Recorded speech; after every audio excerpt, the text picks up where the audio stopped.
ፊት የወጣ አባትክ ውጭ መሳሪያ ይተኩሳል። ሰውም ሲጣላ የሆነም ሰው ሲያለቅስ ሕፃን ልጅም ሲሮጥ ወጥተው አባት ለምንድን ነው መሳሪያ የሚተኩሱት እያሉኝ ነው። ንገረኝ።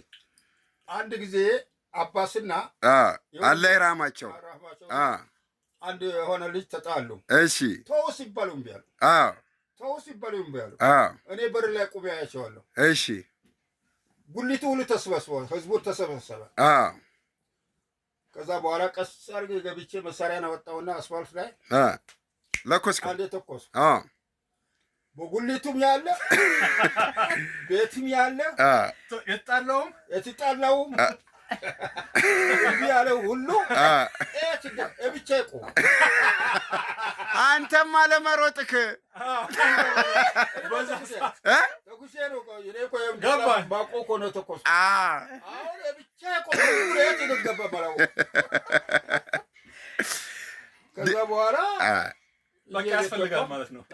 ግን ብዙ ቀን ተኩሳል፣ እየወጣ ተኩሳለህ። ኧረ ብዙ ጊዜ እኔማ የሰማሁት። እሺ እሺ፣ ቆይ አንዴ ቆይ